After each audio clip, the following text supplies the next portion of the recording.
Hello everyone, स्वागत है आपका मेरे एक नए वीडियो में। तो दोस्तों, आज का टॉपिक है ब्लड। आज हम ब्लड की स्टडी करेंगे। The connective tissue which is fluid in nature, मतलब ये एक संयोजी ऊतक होता है जो बॉडी के पार्ट्स को कनेक्ट करके रखता है ना। अब देखते हैं कंपोजिशन क्या होता है। Composition of blood, composition of blood में क्या होता है कि दो भागों में वर्गीकृत किया गया है, मतलब डिवाइड किया गया है।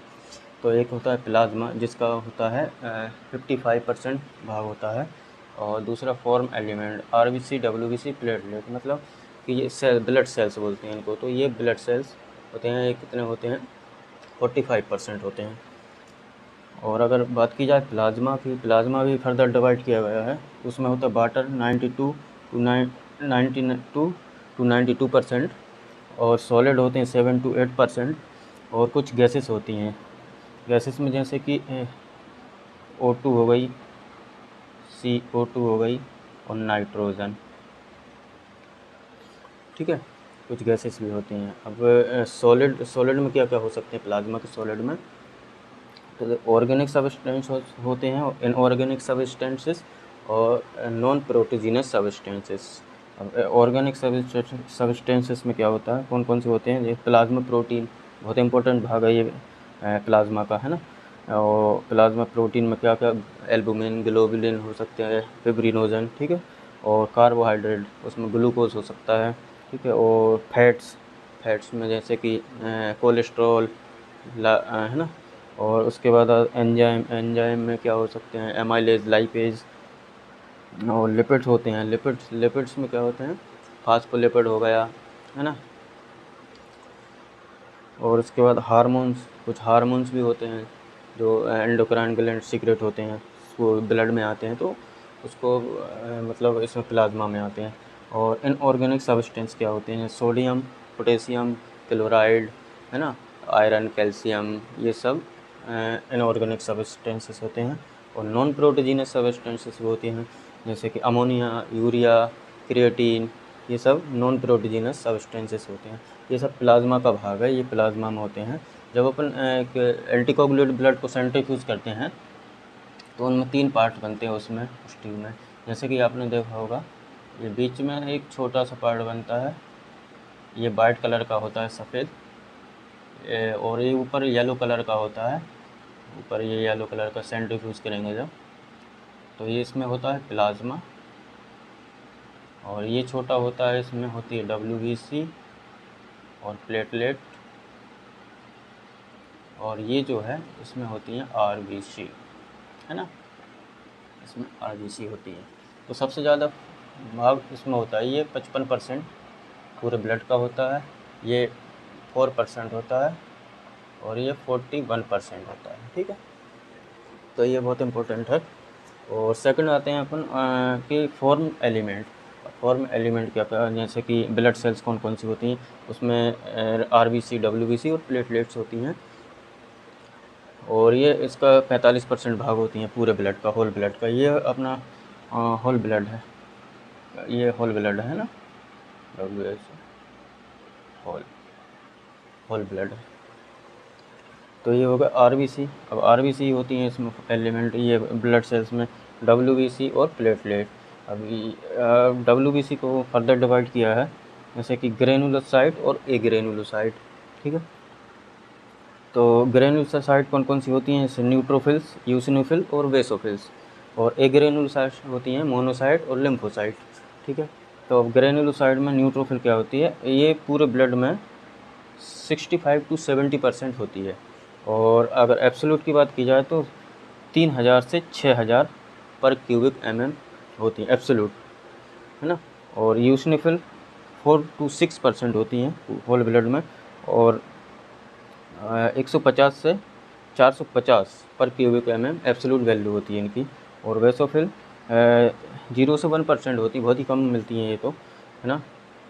और 0 से 100 तक पर क्यूबिक mm एब्सोल्यूट वैल्यू होती है इनकी, ठीक है। अब एक ग्रेनुलोसाइट में मोनोसाइट में 2 से 4% होती हैं। और एब्सोल्यूट 200 से 600 पर क्यूबिक mm होती है, ठीक है। अब देख लेते हैं, अब आगे इनका देखते हैं कि प्रॉपर्टीज़ क्या होती हैं और की। तो सबसे पहले वॉल्यूम मेल में होता है 5.5 to 5.5 लीटर और फीमेल में होता है 4 to 4.5 लीटर। और ये मेल का होता है 8% ऑफ बॉडी वेट और फीमेल का 7% ऑफ बॉडी वेट। अब देखते हैं दूसरा पीएच क्या होता है। पीएच होता है स्लाइडली एल्कालाइन होता है ना, 7.4 ये इसका पीएच होता है। इसका थर्ड है स्पेसिफिक ग्रेविटी, ठीक है, 1.020 to 1.055 ये इसकी स्पेसिफिक ग्रेविटी होती है। और इसका कलर देखते हैं, 3-4 कलर अलग अलग होता है, जैसे कि आर्टरी और वेंस, इनमें अलग अलग होता है। इसमें स्कारलेट रेड होता है, स्कारलेट रेड है ना। और वेंस में होता है पर्पल रेड, वेंस में होता है पर्पल रेड। ये आर्टरी में ऑक्सीजनेटेड ब्लड होता है, इसलिए इसका कलर स्कारलेट रेड होता है। और वेंस में ये होता है CO2 कार्बन डाइऑक्साइड होता है, इसलिए इसका पर्पल रेड होता है। तो चलिए अब देखते हैं इसके फंक्शन। ट्रांसपोर्टेशन का काम करता है बेसिकली। सबसे पहले देखते हैं नंबर 1 क्या होता है इसका। ये न्यूट्रिटिव का काम करता है, मतलब न्यूट्रिशन ले जाता है एक पार्ट से दूसरे पार्ट। सेकंड है स्टोरेज, प्रोटीन को और वाटर को स्टोरेज करके रखता है ब्लड, है ना। थर्ड रेगुलेटरी होता है, regulate acid base balance.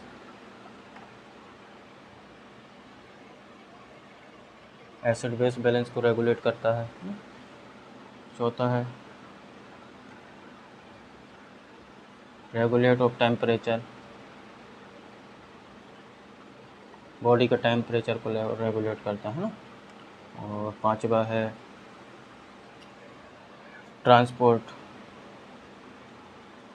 Transportation का काम करता है, गैस को ले जाना लाना, मतलब गैसेस का आदान प्रदान करता है। जब आप सांस लेते हैं लंग से हार्ट से टिश्यू तक ले जाता है ना, ट्रांसपोर्टेशन का काम करता है। और है एक्सक्रीटरी